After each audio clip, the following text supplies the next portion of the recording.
My name's Andrew. I'm 43 years old, and 5 years of my life were wiped out by a sentence no louder than a whisper. I married Haley in late autumn, just as the world was trying to catch its breath after the first lockdowns.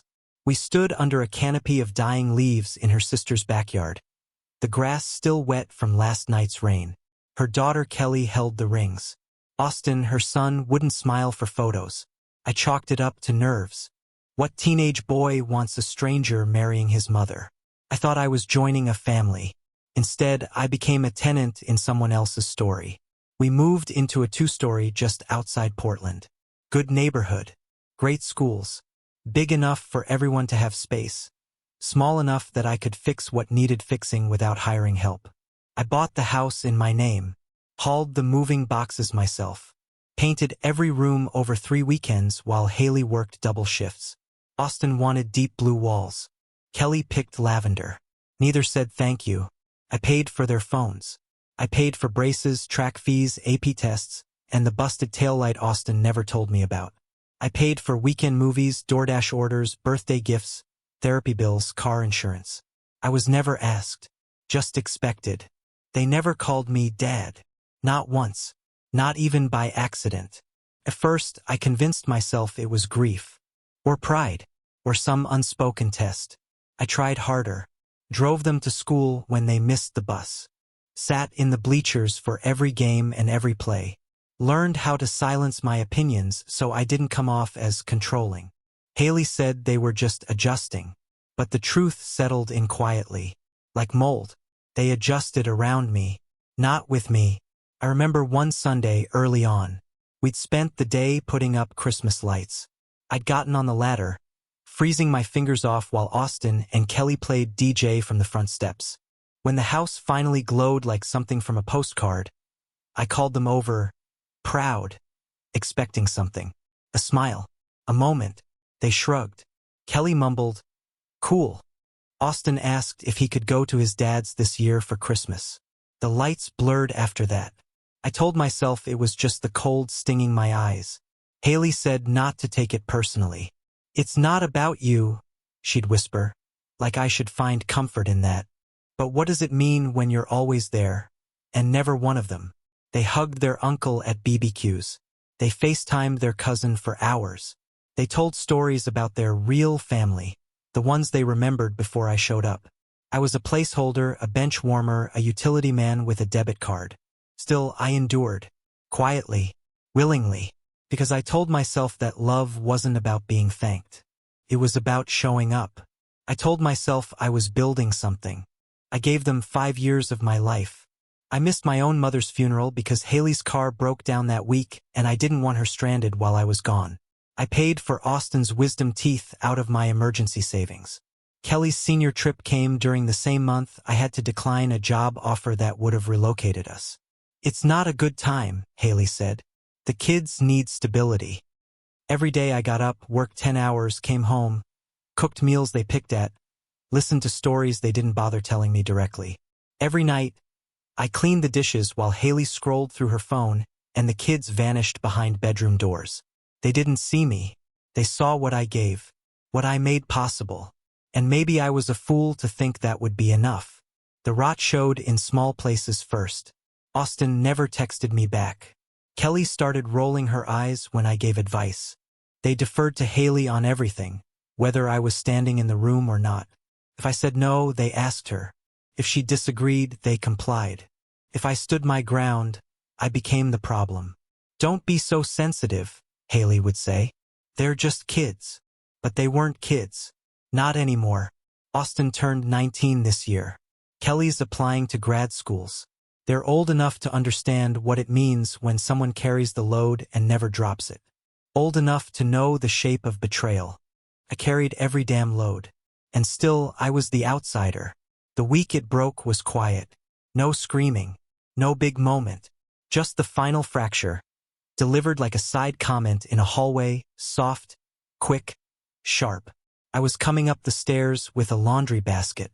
Kelly's door was half open. I wasn't trying to listen. I wasn't eavesdropping. I was just passing by. Inside, she and Austin were talking in hushed tones. Something about a trip. Haley had said no.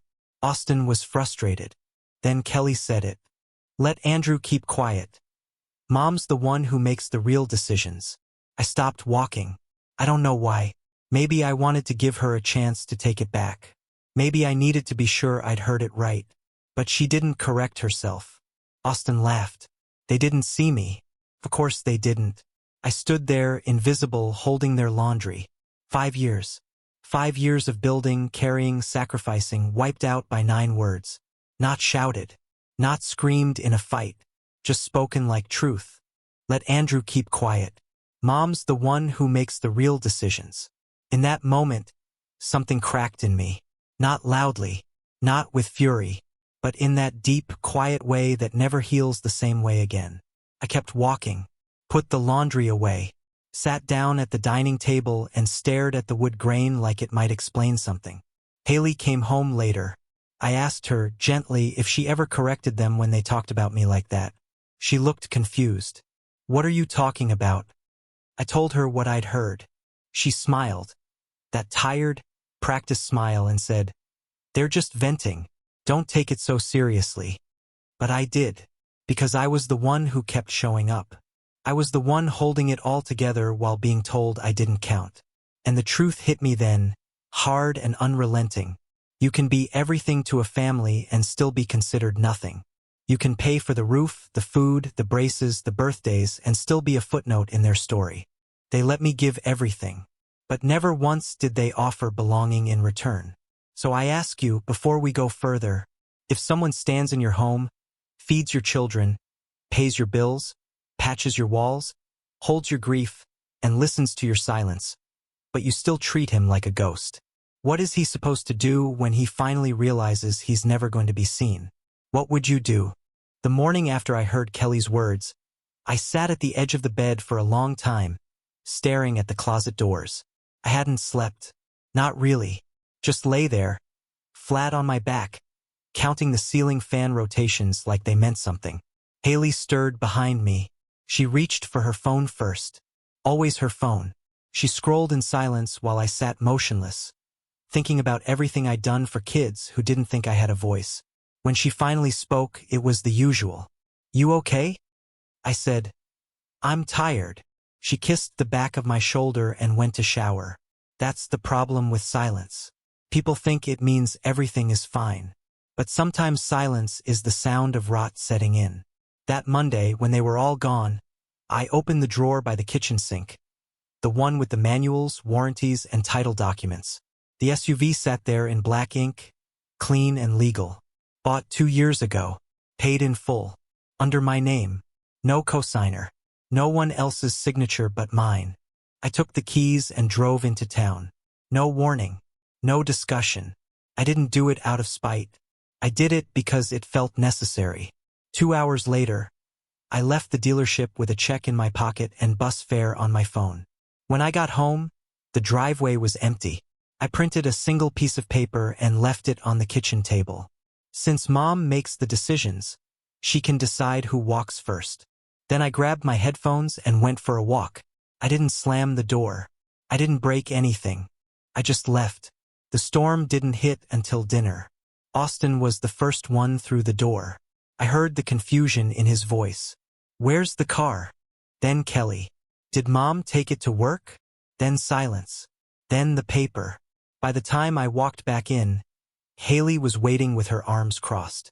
Kelly looked like she'd been crying. Austin's jaw was clenched. Haley didn't yell. She didn't have to. Her voice had that sharp, disappointed edge I'd heard before. The one she used when the kids forgot something important. You sold the car? I took off my jacket and nodded. Yes.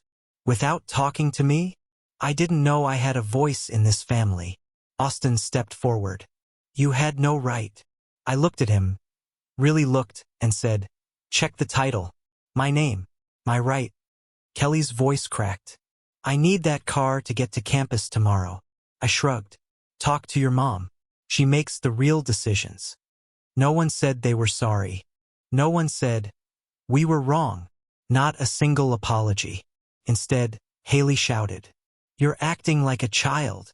Austin called me a vindictive jerk. Kelly buried her face in her hands, and I said nothing.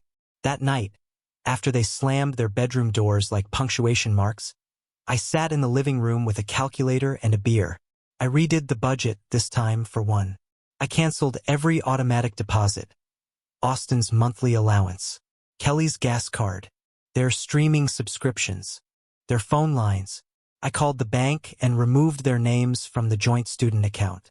I changed the Wi-Fi password, reset the Netflix login, unlinked every convenience I used to handle for them in silence. Everything I used to do quietly now became obvious by its absence. In the days that followed, the silence in the house changed shape. It used to be indifference. Now it was tension, a quiet, grinding resistance. No one asked me anything. No one thanked me for dinner. No one said goodnight. Haley slept facing the opposite wall. But I noticed the panic in their eyes when they couldn't stream something, when their apps wouldn't load. I heard Kelly sob in her room when she couldn't reach her professor. Austin tried to reset the router twice. I watched from the hallway, didn't say a word. No one likes realizing how much they depended on someone they thought was disposable. I went to work every day like nothing had changed. But everything had. Haley tried to salvage things. She asked questions like traps. Can we talk about this? What are you trying to prove? Do you really think this will help? I didn't respond. She finally snapped during dinner on Thursday. This is emotional blackmail. I looked at her calmly and said, no, this is clarity. Austin stopped coming home on time. Kelly started taking the bus again. The house grew quieter and colder, but they still never said the words that mattered. Not once did anyone say, we treated you like you didn't matter. We were wrong. They just kept waiting for things to reset, like I'd snap back to my role, like the provider switch would flip again. I didn't. A week passed, then another. I moved my clothes into the basement, set up a cot, hung a bare bulb. I told Haley I needed space to work. She didn't argue. The last night I stayed under that roof, I cooked dinner. Just for me. Kelly came down late, sniffing the air. Is there any left? No, I said. There wasn't enough. She blinked at me like she didn't understand, like I'd broken some unspoken rule. Austin walked past me without a glance. Headphones on. Hoodie up. I let him pass. That night I wrote a list. Everything I paid for. Everything I built. Everything they used without thanks. Filled 2 pages. When I was done, I folded it and placed it on Haley's nightstand.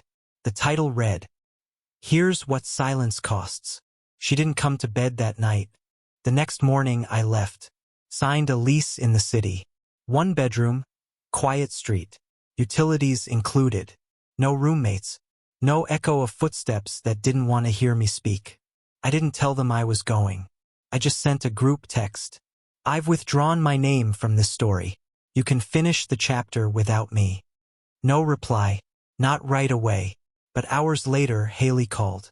I didn't pick up. She texted, You can't just leave like this. I stared at the screen. Then typed, You already did. I'm just catching up. I didn't expect it to fall apart so fast. Then again, when something's been rotting for years, it doesn't take much to make it collapse. After I left, the silence became official. No texts, no calls, no apologies. Just cold, calculated distance. Haley didn't come after me. She didn't show up at the apartment. She didn't ask if I was okay. Maybe she was waiting for me to feel guilty. Maybe she thought I'd get lonely and crawl back. But I wasn't lonely. I was hollow. There's a difference. Loneliness wants company. Hollowness wants silence. In the first week, I unpacked slow. 1 suitcase, 3 boxes. I sat on the floor and listened to the quiet hum of a refrigerator that didn't belong to a family. It was the first time in 5 years I didn't have to keep the volume low for someone else's comfort. I'd eat dinner alone. Light a candle. Not out of romance, but because fire makes silence feel less cruel. The second week, Haley emailed. Not a text. Not a voicemail. A formal email. Let's talk. This isn't sustainable. What wasn't sustainable, I wondered, her pretending I didn't exist or me finally agreeing with her kids that I was irrelevant. I ignored it. 3 days later, she sent another one. "You're abandoning them." I stared at the screen for a long time, then typed one sentence. "No, I'm just done sponsoring their contempt." That night, I lay on the couch in the dark, scrolling through 5 years of photos on my phone. Trips, holidays, birthdays, all of them showing me behind the camera, never in front. It was always Haley and the kids smiling, opening gifts, blowing candles. I scrolled and scrolled. Not one photo of all of us together. Not one where someone had said, "Andrew, get in the shot." I was there, always there, but never one of them. The court papers came in early spring. Haley filed. No ceremony. No conversations. Just a delivery with my name on it and a stack of cold, typewritten goodbyes. I sat at the kitchen table and read every page. Half the document was about the house, the one I still paid the mortgage on. The rest was about equitable separation of assets. I laughed, out loud. Bitter, broken laughter. What assets? They had the house. They had the furniture. They had the car. I left with my clothes and a drawer full of receipts. Still, I signed. No court fight. No back and forth. I didn't want to win. I wanted peace. I wanted to live one day without feeling like I had to earn basic human respect. The final hearing took 5 minutes. Haley was on mute. She joined virtually. When the judge asked if everything was in order, she nodded like someone approving a food order. That was it. That's how 5 years dies. The kids didn't reach out. Not at first. Then one night, 3 weeks after the divorce was finalized, I got a text from Kelly. Just 3 lines. "You were right. I just didn't want to admit it then. I'm sorry." I stared at it for a long time. I felt nothing. Not relief. Not satisfaction. Not even anger. Just numbness, the kind that comes after a long burn. A week later, Austin messaged too. "Wish we noticed everything before you left." I didn't reply, because that was the pattern, wasn't it? When the support dried up, when the Wi-Fi went out, when the rides disappeared, that's when I became visible. Not as a person, but as a utility. A means. A machine that malfunctioned only when it finally refused to be used. They had years to speak to me like I mattered. They waited until I vanished. Sometimes I think about what would have happened if I stayed. If I'd kept paying.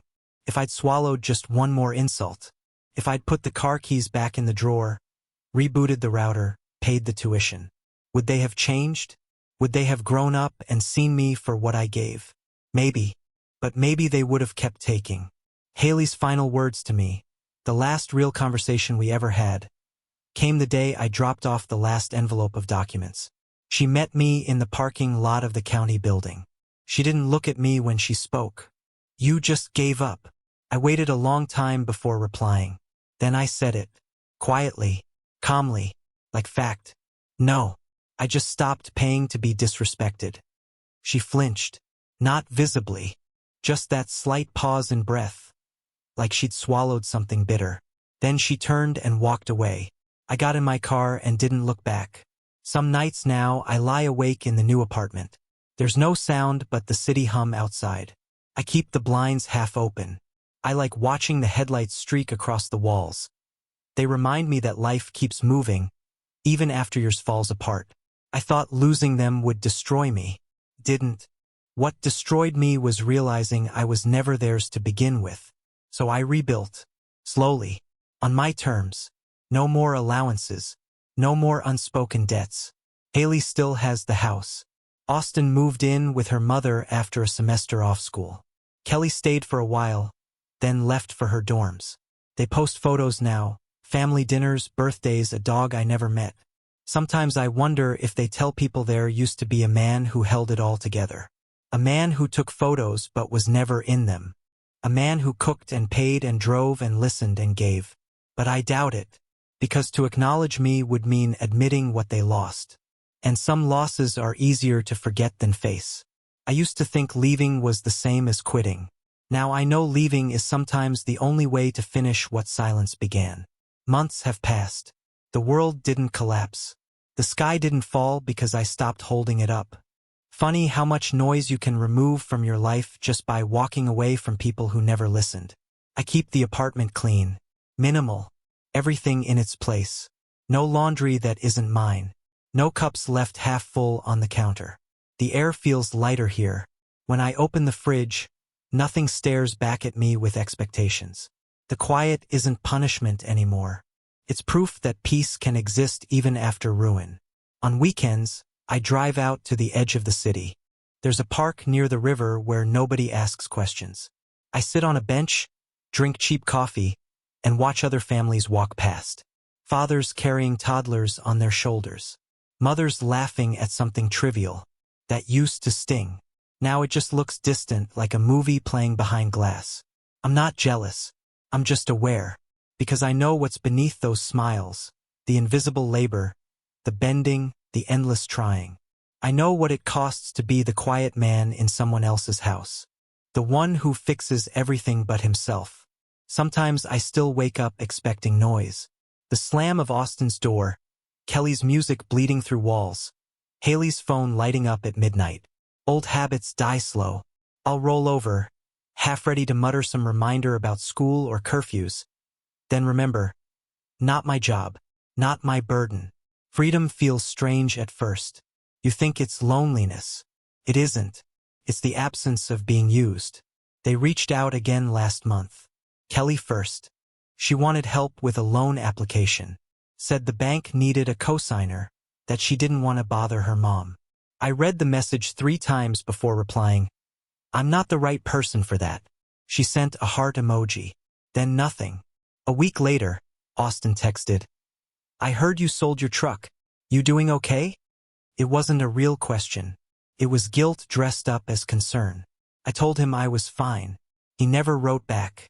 Haley sent a Christmas card. A printed photo of her, the kids, the new dog, all matching sweaters. On the back she'd written, "Hope you're well. No hard feelings." No hard feelings. That's what people say when they've buried everything under denial. I didn't reply. I pinned the card to the fridge for a week, then threw it out with the junk mail. Sometimes I think about those early years before the fractures showed. The weekends painting walls. The first barbecue. The way Kelly laughed when she spilled lemonade on my shoes. The way Austin once asked me how to change a tire. Moments that seemed small then but meant everything to me. I hold them carefully, like shards of something that used to shine. But memories don't rebuild anything. They just remind you where the cracks began. People like to romanticize endurance. Say things like you held the family together, you did the right thing. They don't understand that holding something broken doesn't fix it. It just cuts deeper the longer you grip it. I carried them because I believed effort equals love. I worked myself to exhaustion trying to earn a seat at their table. But belonging can't be bought with patience or paychecks. It's given freely or it's not given at all. So I stopped earning. When I left, I expected rage, guilt, maybe even lawsuits. What I got was silence. The kind that confirms exactly how replaceable you were. And in that silence, I found the truth. I had been a convenience, not a companion. Now I pay my bills and no one questions how. I cook for one and the food tastes better. I speak and the room listens because I'm the only one in it. There's power in absence. You learn who really depended on you and who merely leaned until you broke. Haley will tell her friends I changed. She'll say I grew bitter. Maybe I did. Bitterness is just clarity that overstayed its welcome. Austin will tell people I overreacted. Kelly might defend me quietly, when it's safe, when no one's listening too closely. That's fine. Their stories don't belong to me anymore. What belongs to me is the lesson. I learned that generosity without boundaries turns into servitude. That silence, when mistaken for patience, becomes permission. That love without respect decays into obligation. I learned that the more you do for people who refuse to see you, the more invisible you become. And I learned that walking away doesn't make you heartless. It means you finally grew tired of explaining your worth to people committed to misunderstanding it. I've had time to think about the last thing Haley said, "You just gave up." Maybe she's right. Maybe I did give up on a version of myself that believed love could fix everything. Maybe I gave up on being the man who absorbs every slight in the name of family. But I didn't give up on love. I gave up on pretending it existed where it didn't. Every act of leaving has its echo. Some nights, I still hear there's voices faint through memory. You're not our dad. You have no rights here. Then the whisper that ended it all. Let Andrew keep quiet. But I'm not quiet anymore. I speak now, even if it's only to the empty room. I speak because silence once cost me everything. And if anyone out there hears this, another man trying to build a family out of pieces that were never meant to fit, listen closely. You can give your heart, your labor, your savings, your years. You can bleed for a home that doesn't call you by name. But the moment you realize you're tolerated instead of loved, you owe them nothing. Not your money, not your forgiveness, not your continued presence. Leave quietly if you must. Sell the car. Cancel the plans. Turn off the Wi-Fi and walk out the door. They'll scream. They'll curse. They'll call you cruel. Let them. Because cruelty isn't leaving. Cruelty is staying where you're despised. So I left. And for the first time in years, I can hear myself think. I don't regret caring. I regret staying after I realized care wasn't mutual. I regret letting myself become convenient instead of respected. I regret teaching them that love was something they could take without ever giving back. But regret fades. Peace doesn't. Now, when I lock the door at night, I know exactly what I own. Silence that's mine, peace that's earned, and a name that no longer needs their permission. If they don't hear you, walk out quietly.